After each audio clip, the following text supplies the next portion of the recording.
Muchas gracias, Miguel Ángel.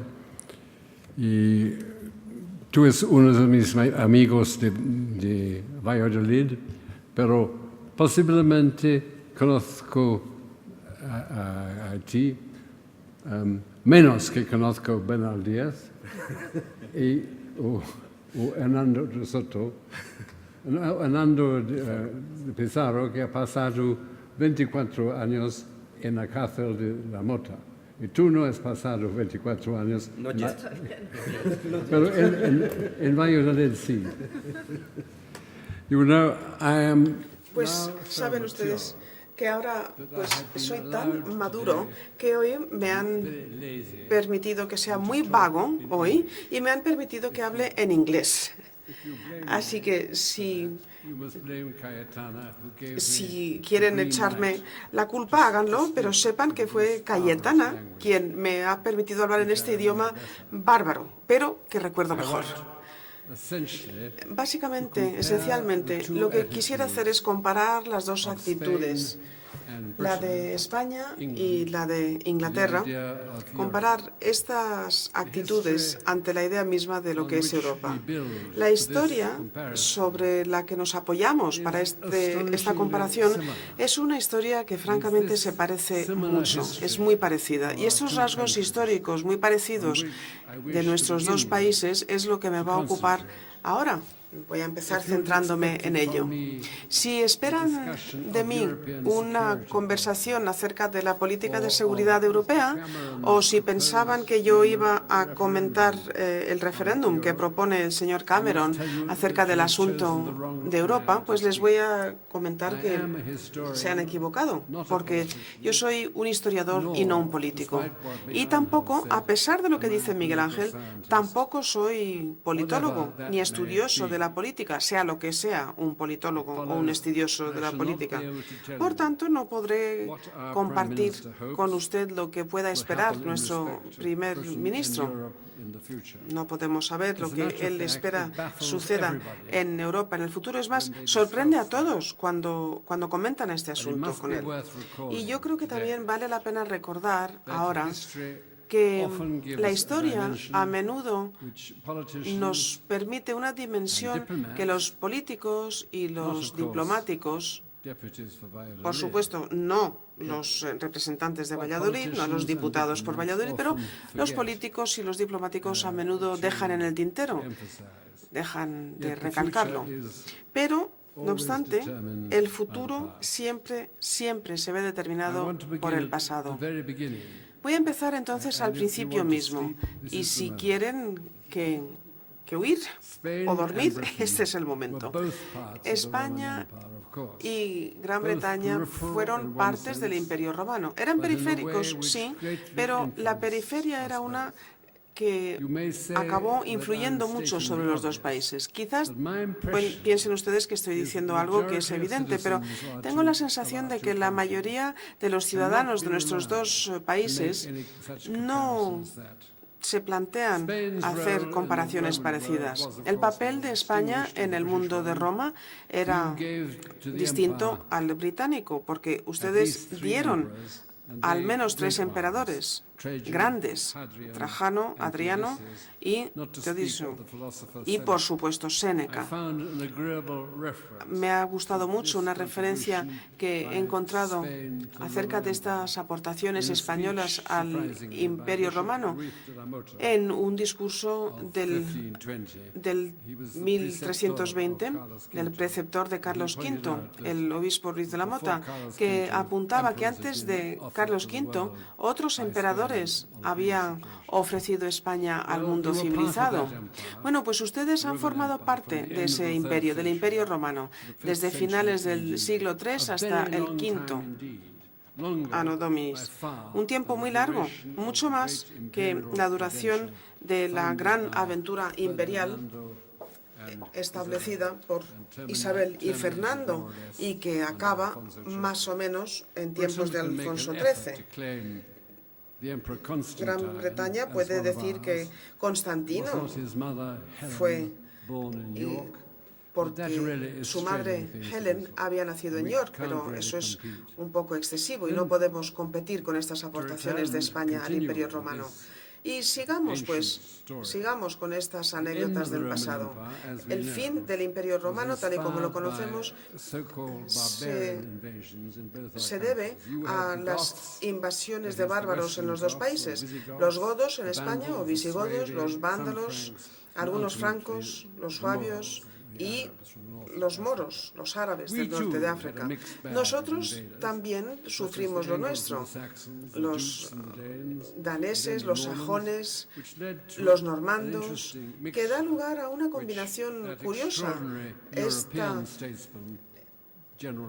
Lo que dijo el general de Gaulle cuando hablaba acerca de les anglo-saxons, cuando hablaba de todos nosotros que vivimos al norte del Charmont. Todos vivimos al norte, incluyendo los ciudadanos de Estados Unidos de América. Todos juntos con los celtas, con los romanos que quedaron en ambos países, garantizan la composición de nuestros países antes de que llegaran los romanos. Y a partir de ahí, ambos países han sabido desarrollar países básicamente ciñéndonos a lo romano, con sus teselas, sin duda, una vía romana, sin duda. Ambos idiomas se remontan al latín, ustedes en su gramática más que nosotros, pero nuestro vocabulario, desde luego, se ha visto muy influido por el latín, sobre todo cuando nos planteamos ideas sesudas, como lo que estoy haciendo yo ahora mismo. Hay otros rasgos de similitud. Si comparamos España de los Trastámara con los Plantagenet de Inglaterra, las diferencias son modestas. Ambos países viven superando un tiempo de guerra civil. Ambos se preocupan en algún momento con las dificultades con otros países en Europa. Los ingleses, como nos llamamos, entre el 1066 hasta el 1433, para ser muy exactos, pues los ingleses tuvieron una experiencia larga afrancesada. España, de hecho, tuvo que aguantar con Juan de Gante, que se declaró rey de España en Galicia. Ambos países también tienen una literatura que está muy en deuda a los romances de Arturo, y ambos países en el 16 comparten estos logros asombrosos de establecer un imperio en las Américas. España, por supuesto, llegó primero en este gran campo y llegado a 1600 había ya establecido una red colonial tremenda con sus catedrales, monasterios y palacios que Inglaterra no pudo replicar hasta muchos años después, y nosotros, los ingleses, como nación, pues no lo hemos valorado, porque los grandes edificios del Imperio Español del 16, yo creo que son descritos bien en el tomo tercero de una trilogía que acabo ahora acerca del Imperio Romano.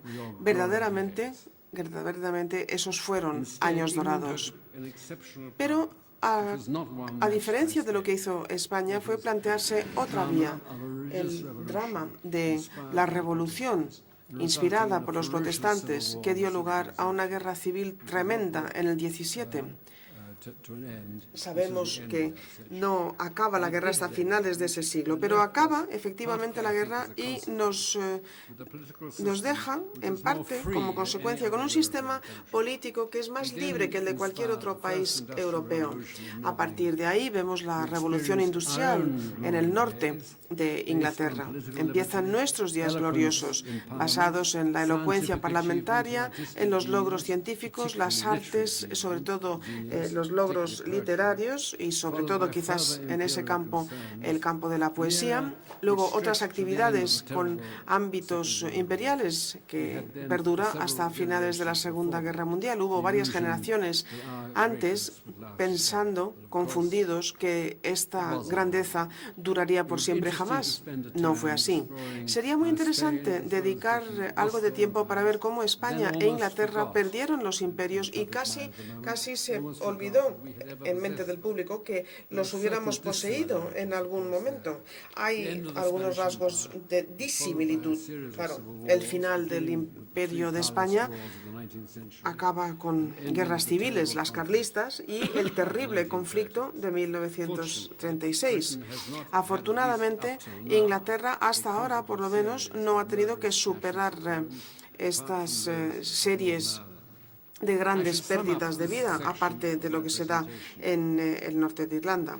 Voy a resumir explicando que mi país y España han tenido muchas experiencias: las guerras de la Edad Media, los imperios, el declive de los imperios en el siglo XX, y también hemos tenido que superar diferencias: los años de la Reforma en Inglaterra, las guerras civiles en España, la participación de Inglaterra en dos guerras mundiales que España no replicó, y los desarrollos industriales en Inglaterra.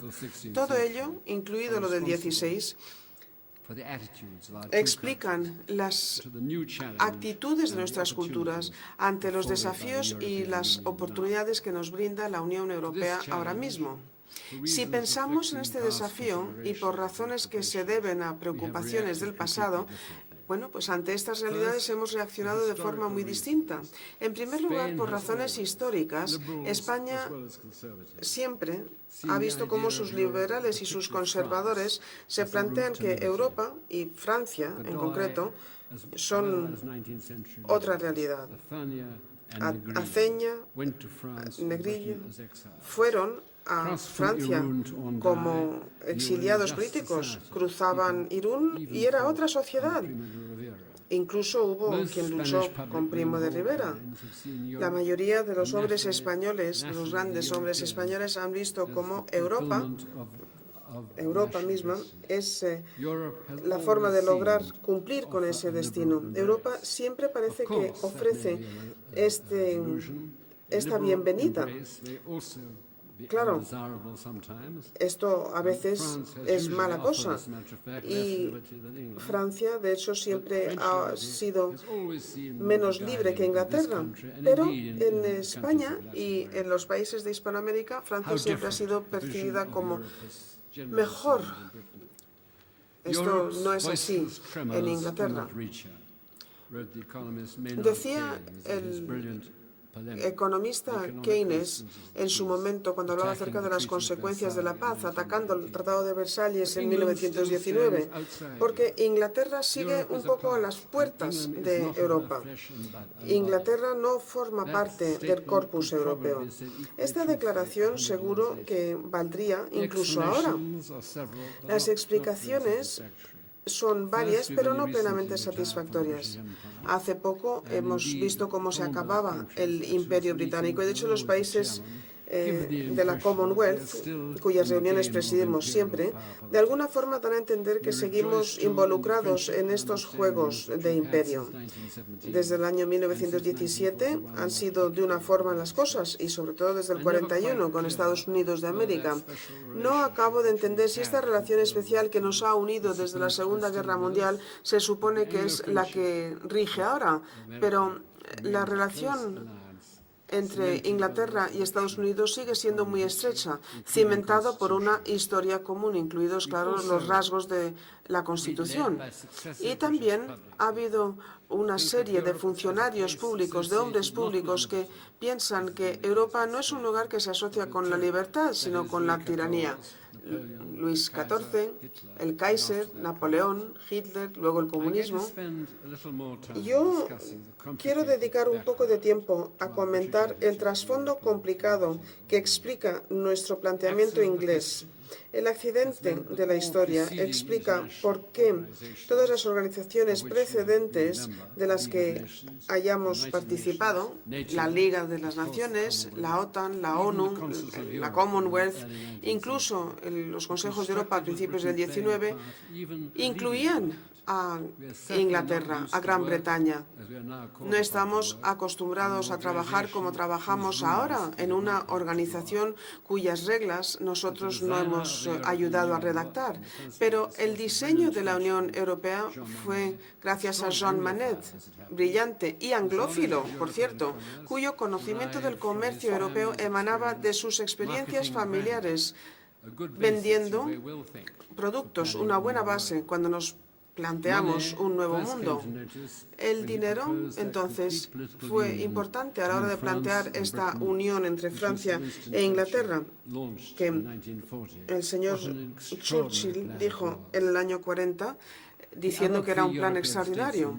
Los otros tres estadistas europeos que participaron en la construcción temprana de nuestra Unión Europea, todos eran demócratas cristianos. El señor Schuman, de Alsacia, que planteaba el uso común de Francia y Alemania de la región del Ruhr, el doctor Adenauer, que restauró después del 45 a Alemania, y el señor Alfidi, de Italia. En Cambridge, a principios de los 1950, tuve ocasión de acompañar al señor Schuman en la universidad y preparé mucho esa visita. Me aprendí todo lo aprendible acerca de Europa Oriental, pero el señor Schuman no quería hablar acerca del comercio, no habló de las estadísticas, solo como buen demócrata cristiano, solo quería hablar acerca de la cristiandad y yo ahí sí que no estaba preparado.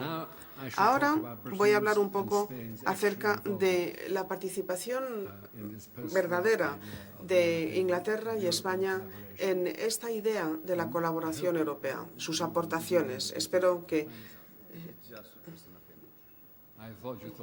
pensé que me estaba diciendo que tenía que poner fin a mi presentación. A Castro le permiten pausar. No tiene nada que ver con eso, no tiene nada que ver, ¿no? Bueno, ahora, como decíamos, entonces voy a hablar un poco acerca de la involucración de España y de Inglaterra en esta idea posbélica de la colaboración. Se trataba, creo yo, según el señor Monet y sus amigos, se trataba, como digo, de establecer muchas capas finas de colaboración, muchas capas finas de armonización, desde, por ejemplo, el tamaño de los vasos y abarcando la cantidad de grasa en la leche, pues Europa de pronto se ve que puede conseguir objetivos sin necesidad de una gran conferencia en Versalles, ni en Colonia, ni en ninguna parte. Alemania y Francia se acostumbrarían tanto a colaborar que la idea de una nueva guerra sería impensable. A Inglaterra se le invitó a que participara en esas conversaciones primeras acerca de Europa en los años 1950.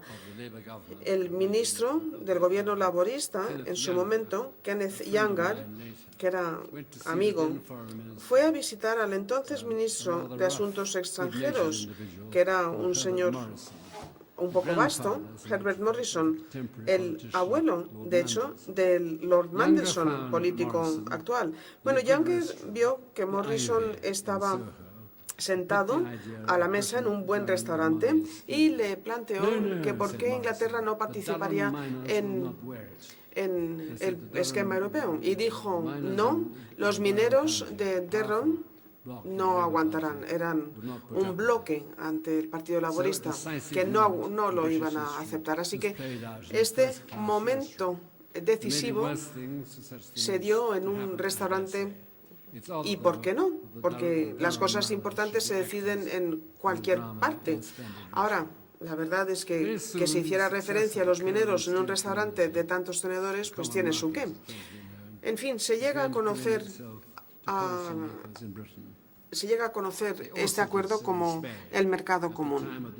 En el momento de la transformación económica en España, implementada por los llamados tecnócratas, los ministros del Opus Dei, que se encargaron de estos planes, López Rodón, entre otros, se veía entonces cómo se abrían estas puertas hacia Europa en ambos países. Pero incluso los ministros más liberales, como Fraga, no veían cómo conseguir que el régimen del general Franco, no veían cómo iba a poder participar en este plan. Ahora, a pitón pasado, me parece sorprendente que incluso antes de 1960 España hubiera comprendido que su destino yacía en el mercado común, a pesar del nacionalismo del régimen. Por supuesto, era distinto con el gobierno del señor Macmillan de Londres. Yo mismo, a finales de los 50 y durante poco tiempo, trabajé en el Ministerio de Asuntos Exteriores y me acuerdo de algunas recomendaciones en cuanto a la adaptación de las instituciones económicas. Y una de las ideas era buscar un área de libre comercio parecida a lo del mercado común. En ese momento eran 6 miembros, uno de ellos era el pequeñísimo Luxemburgo. Otra idea era la del Plan G, que implicaba intentar penetrar el mercado común ahí mismo, aunque no hubiéramos estado presentes en las etapas iniciales. El señor Macmillan convenció a su gabinete, a su gobierno, que no estaba muy emocionado con la idea de apoyar al Plan G, y el señor Heath se convirtió efectivamente en el negociador principal. Era imprescindible que lo apoyaran todos los países involucrados y quedó claro que Francia iba a ser el escollo. El señor Macmillan había conocido al general de Gaulle durante la guerra en Argelia y pensaba que superaría la oposición francesa, pero a principios del 63 el general de Gaulle ejerció uso del veto y fue terrible. Si pensamos en la relación entre Europa y Gran Bretaña, porque decía, estábamos demasiado ocupados un peu partout, por todo el mundo.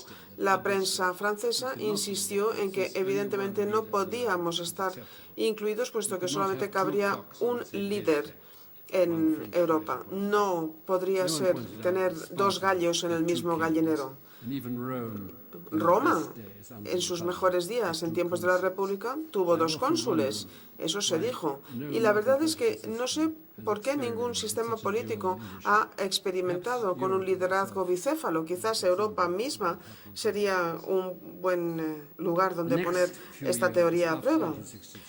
A partir del 63 hubo unos años complejos en las relaciones entre Gran Bretaña y Europa. Más complejo, por supuesto, en España, con el asesinato de Carrero Blanco por ETA en el 73, seguido por la muerte de Franco y la accesión al trono del rey Juan Carlos en el 75, pero Europa no formaba parte de la agenda, aunque sí recuerdo que Jim Callaghan, el ministro de Trabajo, nos invitó cuando visitó José María de Reilza, que en su excelente discurso, él era uno de los grandes oradores, habló acerca de cómo deseaba que España formara parte del mercado común. A mí me dijo mi jefe, estoy muy de acuerdo con esta idea y cualquier cosa que pueda hacer usted para apoyar será agradecida. Por supuesto que eso hice. Y luego llegaron el señor Heath y el señor Wilson, que se plantearon esta campaña para darle la vuelta al veto de De Gaulle, que había fallecido ya. Se planteó entonces una nueva negociación, pero nadie llegó a entender exactamente a lo que se referían los políticos y nadie recordaba cuál iba a ser esa renegociación. La consecuencia fue que ahí vimos cómo se celebraba el único referéndum en el año 75 sobre este asunto y, de hecho, acabó con la unidad del Partido Laborista durante una generación, porque el partido votó por 2/3 partes el permanecer dentro de la Unión. Esto, desde luego, debería de haber zanjado el asunto para siempre, pero la mayoría de nosotros sabemos que no fue así, porque desde el año 75 hemos sido testigos en Inglaterra. Hemos sido testigos, como digo, de experiencias curiosísimas que no acabo yo, además, de entender por qué se dieron. En el 70 y en el 80, toda la pasión emanaba del Partido Conservador. Los laboristas básicamente estaban en contra. Claro que había excepciones a ambos extremos del espectro político, así que un grupo de laboristas dirigidos por el señor Jenkins apoyaba a Inglaterra en Europa, y por parte de los conservadores algunos hombres algunos hombres brillantes fueron siempre críticos, pero los líderes de ambos partidos, la verdad es que resultaron cristalinos en sus respuestas. Y en esos años incluiríamos a Margaret Thatcher, que quería reformas en Europa, pero no quería abandonar. Algunos de sus admiradores ahora no mantenían esa postura y pensaban que Margaret Thatcher hubiera querido abandonar. Yo creo que no fue así en su momento. Los conservadores admiraban esa recuperación de vidas del capitalismo. Hablo acerca de los 70, claro, que habían aportado prosperidad y riqueza al continente. Había permitido que Alemania Occidental, por lo menos, se recuperara. Otros decían que al contrario, que la política europea había reanimado un capitalismo que no querían fuera el que prevaleciera. Los pequeños partidos liberales estaban a favor, claro, pero no eran lo suficientemente importantes como para ser tenidos en cuenta en ese momento. Pero en los 80 y en los 90, estas identidades, los pro-europeos y el Partido Conservador, los anti-europeos en el Partido Laborista, fueron sustituidos los unos por otros, de forma tal que los conservadores ahora son los anti-europeos y el Partido Laborista es el partido amigo de Europa. No puedo yo pensar en una inversión política en los 3 siglos anteriores, desde 1740. Por supuesto que hay excepciones. Por supuesto que ahora mismo hay pro-europeos en el Partido Conservador. Por ejemplo, el señor Kenneth Clark, inagotable, y algunos anti-europeos entre los líderes laboristas, pero podemos decir en general que estos partidos han cambiado de lugar. Las consecuencias en Inglaterra son que el señor Cameron, que es conservador, se ha comprometido a apoyar la realización del referéndum en 2017 una vez haya completado una renegociación y una vez haya, en principio, ganado las elecciones de 2015. Puede que nos encontremos un poco como en el 75, ¿no?, cuando sucedió exactamente lo mismo, una renegociación seguida de un referéndum. Y ahí estaba el señor Wilson con su renegociación seguida del referéndum, en ese momento también muy apoyado por el Partido Conservador. Pero es poco probable que esta renegociación pues consiga grandes logros. Y yo mismo dudo que los países europeos puedan ayudar muchísimo a Inglaterra pensando en este deseo de cambios. Yo creo francamente que la idea del señor Cameron de celebrar el referéndum quizás no vaya a funcionar bien. Nosotros, sin embargo, nos planteamos tiempos difíciles en relación con Europa. Las opiniones están divididas. En el gobierno de coalición del señor Cameron, los liberales están a favor de Europa como siempre. Los conservadores no están seguros. Algunos de los más jóvenes, más brillantes, personas que me parecen admirables, pues dudan abiertamente, son escépticos, incluso hostiles.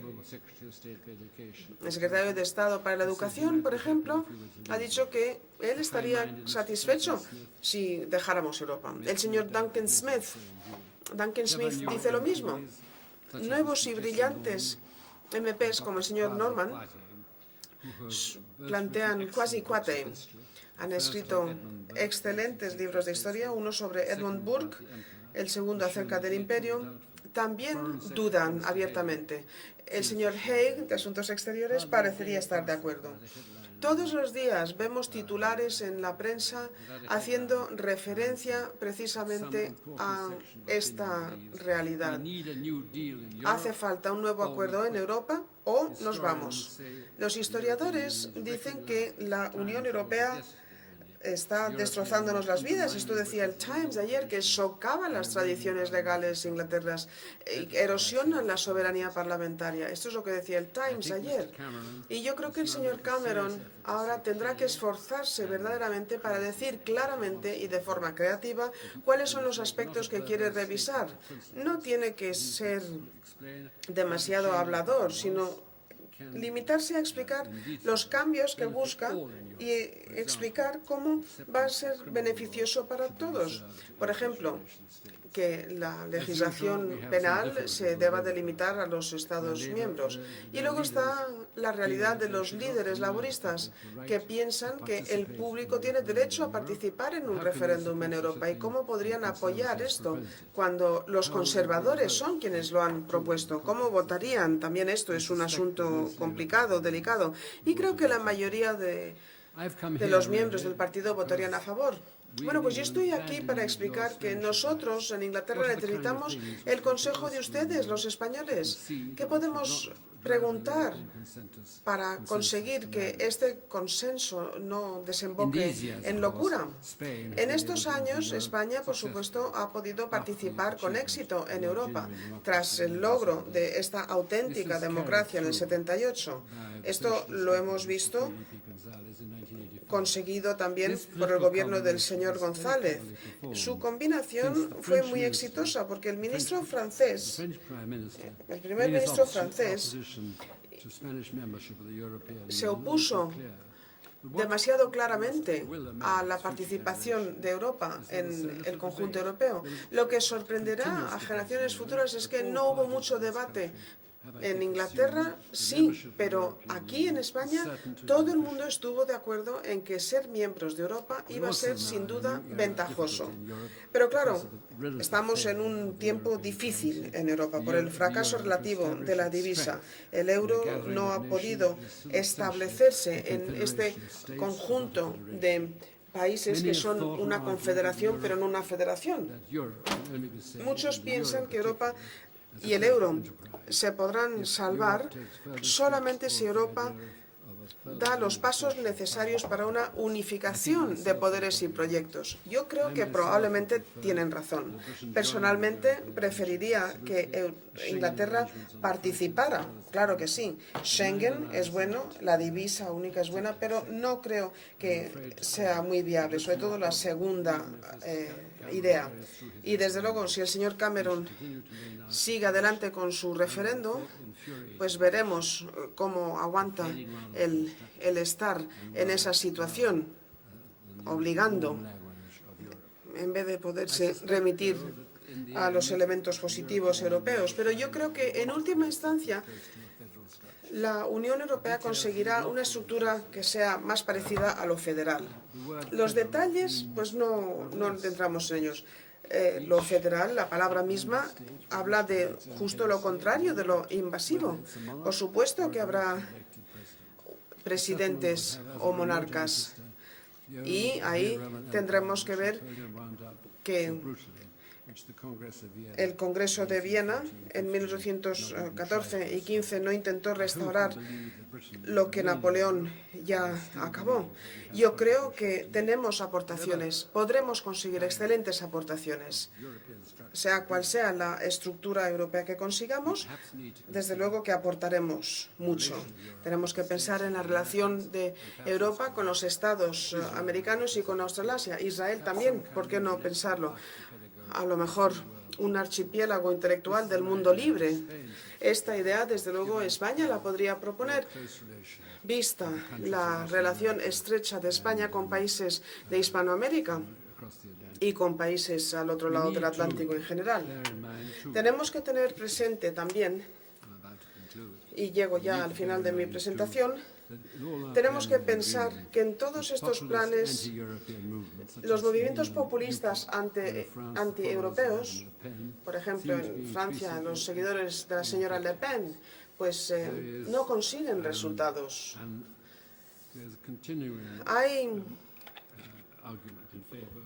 Hay palabras, ideas que defienden la retirada de Inglaterra, como la carta que publica el Times, ¿no?, de 21 firmada más bien por 21 historiadores.